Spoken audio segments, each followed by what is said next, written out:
अस्सलाम वालेकुम नाज़रीन, मैं हूं आपके साथ मोहम्मद फैजान और आप देख रहे हैं मल्टी टैलेंट। नाज़रीन, आज हमारा जो दिलचस्प टॉपिक है वो ये है कि यूरोप के लिए बैंक स्टेटमेंट कितनी होनी चाहिए, कैसे बनानी चाहिए, किस तरीके से बनानी चाहिए, कैसे डिपॉजिट करना चाहिए, इसे कैसे इन आउट जो होना चाहिए जो प्रॉपरली फेक ना लगे। क्योंकि एम्बेसी जब आपके स्टेटमेंट को थोड़ा बैंक को लुक फॉरवर्ड करती है तो उसमें आपकी कई चीज़ें जो है पकड़ी जाती हैं, फेक शो होती है। इसलिए हम आपको प्रॉपर्ली बताएंगे कि आज जो है आपकी यूरोप की जो बैंक स्टेटमेंट है वो कैसे बनाएं। सबसे पहले हमारे चैनल को सब्सक्राइब कर दें ताकि हमारी जितनी भी आने वाली वीडियोस हैं वो आप तक पहुंच सके और आपको फायदा हो। इससे हम भी मोटिवेट होते हैं, हमें भी खुशी होती है, फिर तरह तरह की वीडियोस बनाते हैं, आपके कमेंट्स पे वीडियोस बनाते हैं ताकि आपके लिए वो फायदा साबित हो सके। तो चलते हैं नाज़रीन अपने टॉपिक की तरफ। बैंक स्टेटमेंट, यूरोप की जो बैंक स्टेटमेंट है वो बहुत ही मस्त होती है आपके ट्रैवलिंग के लिए, क्योंकि वहाँ के यूरोप की जो ट्रैवलिंग्स होती हैं वहाँ पे रहन सहन खाना पीना इतना एक्सपेंसिव तो नहीं कह सकते, लेकिन पाकिस्तानी वहाँ पे जब जाता है तो उसके लिए थोड़ा सा होना चाहिए, क्योंकि डॉलर्स और यूरोस वगैरह में हमें वहाँ पे सब कुछ पे करना पड़ता है। तो यहाँ पे जब हम अपने डॉक्यूमेंट सबमिट करते हैं तो एजेंट जो भी है वो देखते हैं इस चीज़ को कि आया कि यार ये यूरोप कंट्री में एज अ विजिटर जा रहा है घूमने के लिए जा रहा है, तो इसको ये है कि इसके इसके बैकग्राउंड या ये फाइनेंशियली स्ट्रॉन्ग है कि नहीं। चलते हैं, आपको बताते हैं कि यूरोप के लिए जो बैंक स्टेटमेंट है वो कैसे होनी चाहिए, किस हिसाब से होनी चाहिए। यूरोप के लिए अगर आपके पास 2 लाख रुपया भी है, जैसे कि हमारे टाइटल में आपने देखा 2 लाख रुपए में बैंक स्टेटमेंट बनाया, अगर आपके पास पर्सनली आपके पास 2 लाख रुपया है तो उसमें भी आप बैंक स्टेटमेंट बना सकते हैं। वो कैसे, अब मैं बताता हूँ आपको। आपने उस 2 लाख रुपए को अलग से सेविंग करके रख देना, बैंक अकाउंट में नहीं जाना, जिस बैंक में डालना। और एक चीज ये है कि आपका अकाउंट जो है वो कम से कम 2 साल पुराना होना चाहिए। नए अकाउंट में आपने ये चीजें नहीं करनी। 2 से ढाई साल आपका बैंक अकाउंट जो है वो पुराना होना चाहिए। आपने उसमें थोड़ी थोड़ी अमाउंट डालनी है। आपने ये शो करना है कि मैं कहीं जगह पे जॉब कर रहा हूँ, इस उसका एम्प्लॉय हूँ, ठीक है। आपने फॉर एग्जांपल आपकी 40,000 सैलरी है, आपने 40,000 अपने वो जो आपके पास 2 लाख रुपया है या कहीं और भी जॉब कर रहे हैं, आपके पास और भी कहीं सेविंग्स है तो वो आप भी रख सकते हैं, वो भी डाल सकते हैं। लेकिन आपके पास जो 2 लाख रुपया आपको हम बता रहे हैं अगर है आपके पास, तो आपने उसमें से 40,000 रुपया उठाना है और आपने डिपॉजिट कर देना है अपने अकाउंट में। जब आपने 40,000, ये फिक्स डेट पे करना है आपने, कोई भी आप उसमें डेट सेलेक्ट कर सकते हैं, 2 कर सकते हैं, 3 कर सकते हैं, 5 कर सकते हैं, लेकिन फिर एंड तक आपको इसी डेट पे बरकरार रहना पड़ेगा, क्योंकि आप अपने आप को डायरेक्ट शो कर रहे हैं कि मैं 2 से या 3 से या 4 तारीख को मेरी सैलरी आती है तो मैं अपने अकाउंट में डिपॉजिट कर देता हूँ। आपने 40,000 2 तारीख को, 3 तारीख को, 5 तारीख को उसमें अकाउंट में डिपॉजिट कर दिया। 4 से 5 6 7 दिन बाद आपने 5,000 रुपये ड्रा कर लिया, 6,000 ड्रा कर लिया, 7,000 ड्रा कर लिया, ठीक है। तो और भी छोटी छोटी जितनी भी एक्टिविटी हैं आपने उसमें से एटीएम क्रेडिट कार्ड को ही यूज करना है।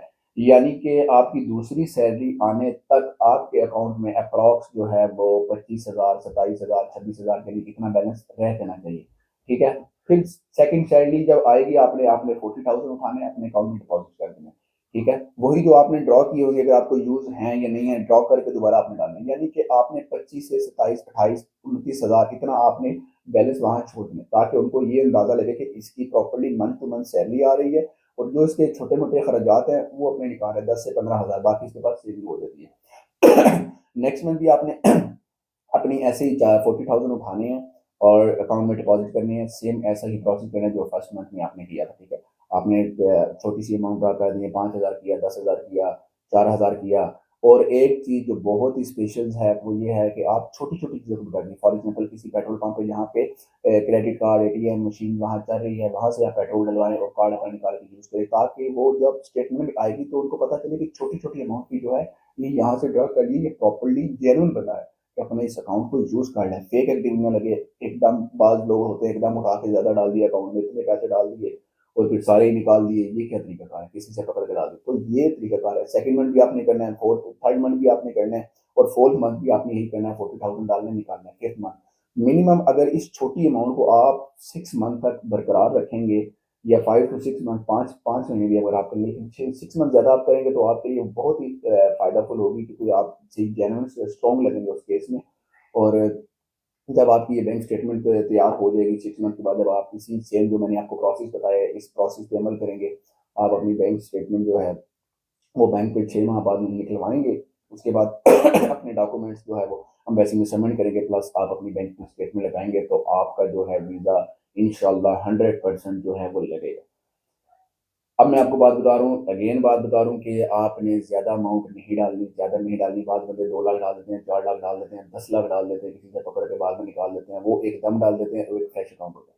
दोनों चीज़ों का आपने ख्याल रखना है, आपका अकाउंट जो है वो फ्रेश नहीं होना चाहिए।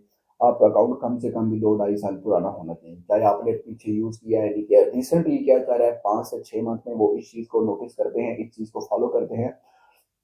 तो अगर आपका कोई पुराना अकाउंट है जो बैन हुआ है, आप उसको बैंक में जाएँ, दोबारा एक्टिवेट करवाएँ कि सर मुझे वही अकाउंट एक्टिवेट करना है जो मेरा पुराना है, मैं किसी वजह से वो इस्तेमाल नहीं कर सकता, ब्ला, ब्ला, ब्ला। क्योंकि आप बैंक में जाएँगे वो काफ़ी सारी चीज़ें आपको कहेंगे कि सर नया अकाउंट खोल दें, वो ओपन नहीं हो सकता। उनको कहें सर मेरी मजबूरी है कि मैं वही अकाउंट यूज़ करना चाहता हूँ। अगर कुछ चार्जेज़ वगैरह एक्स्ट्रा लगते हैं 1000 2000 तो मैं पे करने के लिए तैयार हूँ। आप उन चीज़ को जब इस चीज़ की थोड़ी बहुत लालच देंगे, तो वो डेफ़िनेटली वहाँ पे जो ऑफ़िसर बैंकर बैठा होगा वो आपकी हेल्प करेगा, आपके पुराने अकाउंट को एक्टिवेट कर देगा, तो आपके लिए बहुत फ़ायदा होगा। फिर आप अपनी इसी तरह प्रॉपर्ली जो आपको मैंने बताई है कि इस तरह आप अपनी बैंक स्टेटमेंट को बरकरार रखना है, इसी तरह करेंगे तो इंशाल्लाह आपके लिए बहुत फ़ायदाफुल होगी, ठीक है? और जो दूसरे दोस्तों को भी आप ये मशवरा दे सकते हैं कि यार इस तरह बैंक स्टेटमेंट करनी चाहिए, नहीं करनी, क्योंकि काफ़ी सारे लोग हैं जो ऑलरेडी ये स्टेटमेंट कर रहे होंगे, तो अगर वो भी ये मिस्टेक कर रहे हैं, तो उनको कहें कि स्टॉप कर लिया अपनी इस मिस्टेक को, तो यहाँ से प्रॉपर्ली कर। छोटा भी होगा ना अगर आपकी स्टेटमेंट, छोटे लेवल पे भी लेकिन जेन्युइन होगा। वो कहेंगे यार ये बंदा जेन्युइन है, अपना प्रॉपर्ली छोटी-छोटी चीज़ को कर रहा है, लेकिन उसके पास इतनी सेविंग है कि वहाँ ये यूरोप कंट्री में जाके अगर महीने के लिए जा रहा है, 15 दिन के लिए जा रहा है, 20 दिन के लिए जा रहा है, तो वहाँ पे ये स्टेबल रह सकेगा, अखराजात को अफ़ोर्ड कर सकेगा, इसकी जॉब आती रहेगी। और जब आप डॉक्यूमेंट सबमिट करवाएँगे तो प्रॉपर्ली आप जहाँ आपका एम्प्लॉयर की शो करें कि मैं यहाँ से मेरी सैलरी आ रही थी, वहाँ पे जाके तो लेटर वगैरह बन जाता है, वो उसका इतना इश्यू नहीं है। अगर आप बाई से बनवा लें तो कोई इश्यू नहीं, लेकिन कंपनी वाले हायर कर देते हैं और वो कंपनी के एचआर के पास जाके आप अपना वो लेटर हेड बनवा सकते हैं, सैलरी स्लिप बनवा सकते हैं। ये सारी छोटी-छोटी चीज़ें थी जिनको आप फॉलो करें, और उम्मीद करता हूँ आप सबको ये वीडियो जो है बहुत अच्छी लगी होगी। हमारी नेक्स्ट वीडियो भी आपको मिलती रहेगी। लास्ट में हमेशा मैं फिर शुरू की तरह कहता हूँ कि हमारे चैनल को सब्सक्राइब करें, ताकि ऐसी छोटी-छोटी इन्फॉर्मेशन जो है वो आपको हम आप देते रहें वक़्तन फ़वक़्तन, तो आपके लिए बहुत फ़ायदा होगी। दूसरों के साथ भी ये शेयर करें, और कोई ऐसी चीज़ है जो मैं नहीं कह सका या कोई आपको जानना चाहते हैं किसी और कंट्रीज़ के हवाले से, तो वो आप मुझे कमेंट्स में बता सकते हैं कि इस चीज़ के बारे में फैज़ान भाई हमें बताएँ। तो इंशाल्लाह हम उसके बारे में बताएँगे, और आपको बहुत सारी फ़ायदा उठाने वाली जो चीज़ें हैं वो आपसे शेयर करेंगे। इंशाल्लाह फिर मिलेंगे नेक्स्ट किसी टॉपिक के साथ, नेक्स्ट किसी सब्जेक्ट के साथ। तब तक के लिए इजाज़त दीजिए। अल्लाह हाफ़िज़।